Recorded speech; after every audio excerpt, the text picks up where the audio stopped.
Alive and Well STL is a presentation of the St. Louis Regional Health Commission and RareGem Productions to build a healthier St. Louis. Power up with the positive. Learn more at OneRareGem.com. That's OneRaregem.com. Support for Alive and Well STL comes from Beyond Housing, helps entire communities become better places to live. Learn more at beyondhousing.org. The Regional Health Commission works in partnership with regional health sector advocates and stakeholders to improve healthcare access, reduce health disparities, and improve health outcomes for the uninsured and the underinsured in St. Louis City and County. Alive and Well STL with Bethany Johnson-Javois, CEO of the St. Louis Integrated Health Network. We conclude this week with a perspective of optimism with our visit to the Demetrious Johnson Charitable Foundation. So in our community, we lose a lot of people, a lot of young African-American men. So nobody knew what to do. You know, you got a lot of people that lose people. They don't know what to say. You know, they don't have anyone to talk to. And I lost my nephew. It's the reason why I was here. And being a man, you know, you try to, you know, you got that macho thing. You know, it is what it is. I'm from the neighborhood. You know, you think you've seen it all. You know, it comes with territory. The fact of the matter is, I don't get used to that. Who gets used to that? Why would you want to get used to that? You have to kind of check yourself and say, man, how can I get used to people dying in my neighborhoods? And it reminds me that I am hurting about my nephew, even though I knew of people dying, young men dying. This is producer Jade Harrell. We'll be right back. So I don't know. I'm raising two kids. We have two sons. One is 24. One is 18. I've always been afraid, and he was always afraid of gangs or drugs and the police. And look at this. Yeah. Look what's happening. All the nightmare, all these things that's happening was in my dreams. That's what we're dealing with right now. Yeah. So you got these anxieties from just walking the streets to, if I get pulled over by this police, am I going to make it out? Am I just going to get this ticket? Or am I going to make it out of this here? Alive and Well STL. Inside the weekly grief meetings for families who have lost loved ones to homicide, Bethany sits down with Larry Bastain, a proud man heralding from a dynamic family who also feels the hurt but remains hopeful for this community and the goodness of life and people. So what is it about your name and who you are that you're proud of? What's the characteristics of a Bastain man? That's a good question. Well, just from my dad and the way he kind of brought us up with that kind of pride of being a man, being a man that takes care of his business, that takes care of his family. He, I was fortunate enough to have my dad my whole life in my home, as well as my mother. So, and we had a big family. So he was one of those guys who had to take care of a lot of kids. That was old-fashioned. My mom stayed at home. She took care of the kids, and he went to work.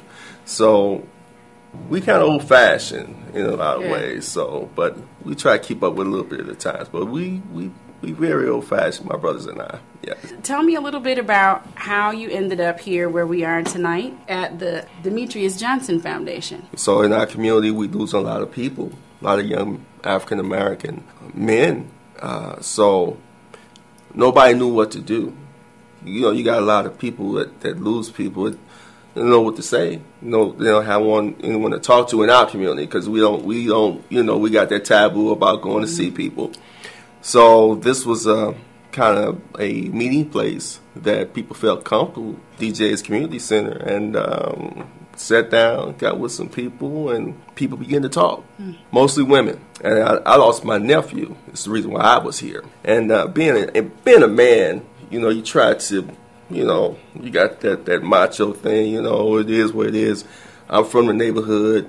You know, you think you've seen it all. You know, it comes with territory.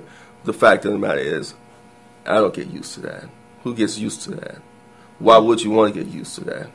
You have to kind of check yourself and say, man, how can I get used to people dying in my neighborhoods? Just for instance, I was riding down the street, jogging actually, and I seen the little memorials they put up in our neighborhoods. And it's like, this is crazy.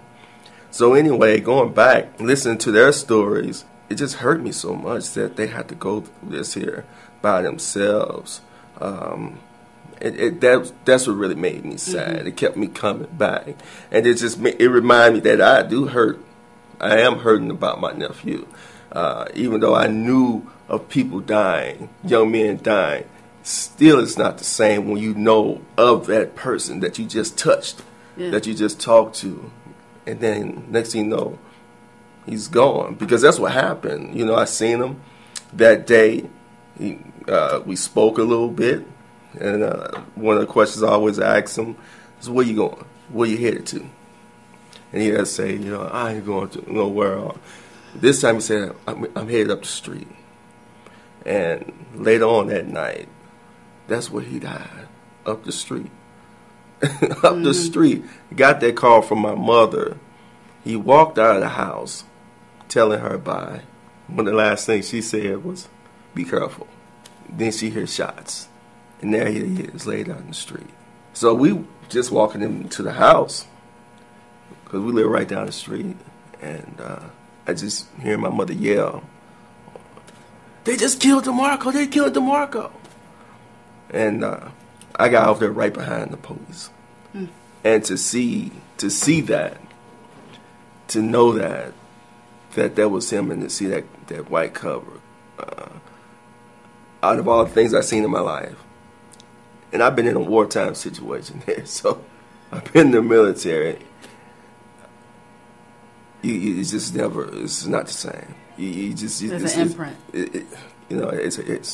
And so coming here, allowed me the opportunity to try to deal with that, because I felt like I couldn't really deal with it.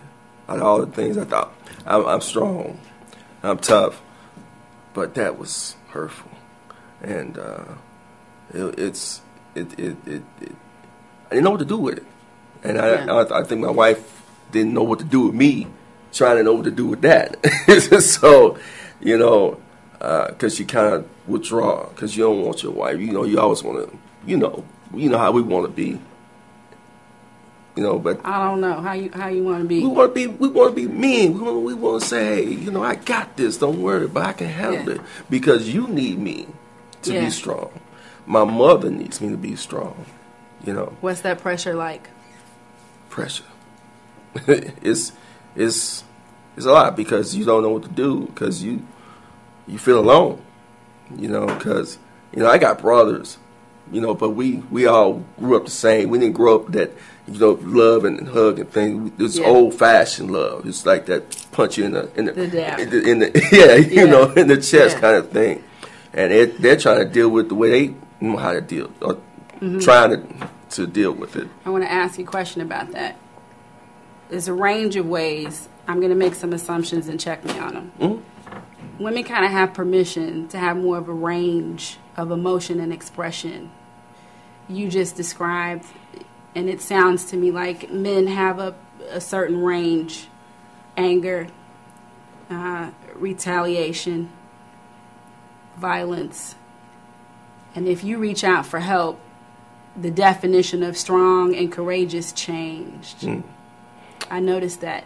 So talk to me about, in your situation, with your experience, with your fabulous last name and your West Indian heritage and your military experience, but your nephew is the one up under that sheet. You had a choice that you could make. You chose this path. Why? Versus the one that seems so knee-jerk response default. Yeah, that's a good question. Because of the women. Because of the women that group. Because I felt like this. I felt like if I go and I hurt this kid, I do something to this kid. You thought about it. I thought, of course. I thought about it, applied it. You do all of that. But talking to those ladies and hearing their stories, like, how can I put that hurt on another family? Because my family's hurting. I know they're hurting all the way through. And as much as I want to get this guy, I don't want to get that family. I don't want to hurt that family. I don't want to put that family through what I'm going through and what my family's going through. So being with those women calmed me to that point. And of course, I'm a little wiser. I can't do that. If I was younger, I don't know how I would be thinking, but I'm a little wiser these days. You know, I got my wife, you know, I got a lot more to think about. But no, yeah, of course I thought about those things. But quickly, once I heard their story, I'm like, you know, and I don't know if you heard the lady today, she was like, in this room, I don't know if it's someone that knows someone, because you don't. It's everything happens so close. And I don't want to put that kind of pain on nobody. This kind of pain, you know, you say things like you don't want to put it on your worst enemy. I don't believe I ever had enemies that bad that I would even want this kind of feeling that I have on them. And I just, it's painful to even feel, just because I can see it. Every time I talk, I can see the white sheet going over my little nephew. And the relationship that we had, you know, you know. And, you know, we used to get into it. One of the things he told me one time we got into it is I put him out of my car because he talked a lot. He was one of those kids who he'd get on your nerves. And we riding one day, and you know he want to stick his chest out, and you know I told you, be quiet, I'm gonna put you out. He said, you put me out, something happened to me, it's going to hurt you more than it hurt me. He was right. He's right. He was right. He's right. And he got out the car. It's going to hurt some. Because he felt, he was always afraid to be in the street. And I never could understand why he was so afraid. Because he would never tell me. Yeah. I found out. Because I would always tell you, talk to me. Yeah. I tell my sons, you know, talk to me. Tell me what's going on in these streets. Tell me there's something going on with you guys. Because if something happened, you know, it's going to affect the family, you know. But, you know, they won't talk sometimes, you know. So I don't know what was going on in the streets that he was so afraid. Now I'm finding out more about what happened, why things happened. And it wasn't his thing. But that's kind of what happens. Yeah. You know, it's, you know, associates, so-called friends, because he was just totally set up, lured out of my mom's house, and shot in the grass like some, I don't know who would shoot like that, and right there, you know. So it's ugly out here. So I don't know. I'm raising 2 kids. We have 2 sons. One's 24. One is 18. I've always been afraid, and he was always afraid of gangs or drugs and police. And look at this. Yeah. Look what's happening. All the nightmare, all these things that's happening was in my dreams, you know. And for my mom and my nephew, this was a nightmare for her because she used to always call me, worried about him, you know. This was so she's not handling it well. Yeah, she usually would be here, but you know, she's not handling it well. So because she actually adopted my nephew that got killed. My mom and dad adopted him. Their father had died early. He was 34 years old. He died from cancer, though. But yeah, so it's been pretty tough for her. But that's what we're dealing with right now. So you got these anxieties from just walking the streets to, if I get pulled over by this police, am I going to make it out? Am I just going to get this ticket?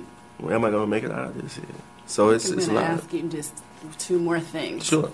Grief and hope, grief and healing. They kind of walk together to me like 2 feet. They're partners. It's not one or the other. I'm going to see if I can take you from the now to the future. There's these 2 words that this show talks about. It's a future state of hope called alive and well. And you've really helped me understand the reality of today. But in your opinion and perspective, based on where you sit today, how do we get from today to alive and well. And we got grief and healing. Ooh. You think we can get there? Sure. I think we can do anything we want to do as human beings. What's it going to take? What's it going to take? It's going to take us really realizing that we're going to have to love each other. We ain't got to like each other, but we're going to have to somehow get along with it, because everything is going to affect us. What happens in your neighborhood, my neighborhood, it's going to affect everybody. One way or the other, it's going to get to you. So you can't run it from. I don't care how far you go. And I know people trying to get off the earth now. So, but you can't. True. You can't, and you shouldn't want to. You know, this is humanity. You know, you should want to live in a world where everyone is trying to really get along, trying to live and be safe. We all just want to be safe. We want to raise our kids, be able to walk the street, jog, you know, have fun. Yeah, live to get wrinkles. There you go. I want to get old. Yeah. AARP. Right. All that. I want my discount. Yeah. You know.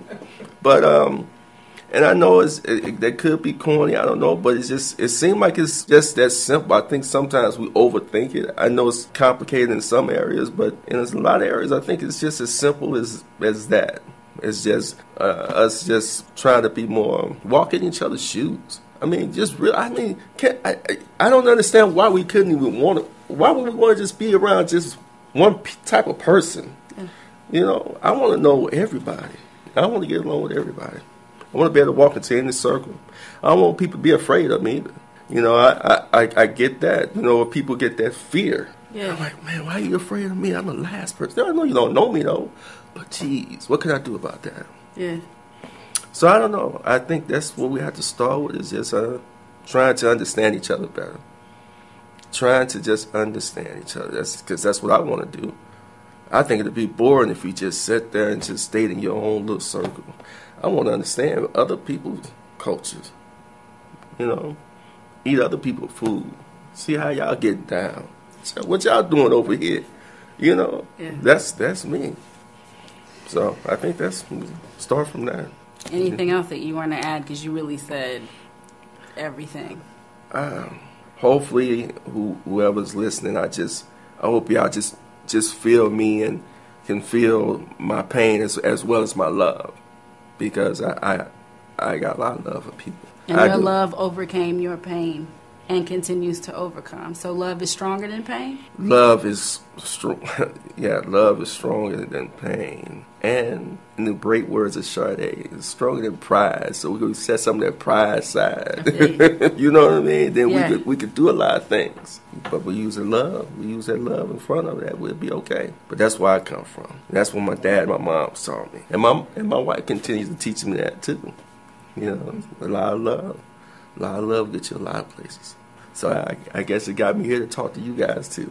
And it came full circle. There you go. From your heritage to your heritage. I want to thank you. Thank you for having me. Thank you so much. I appreciate your time. All right.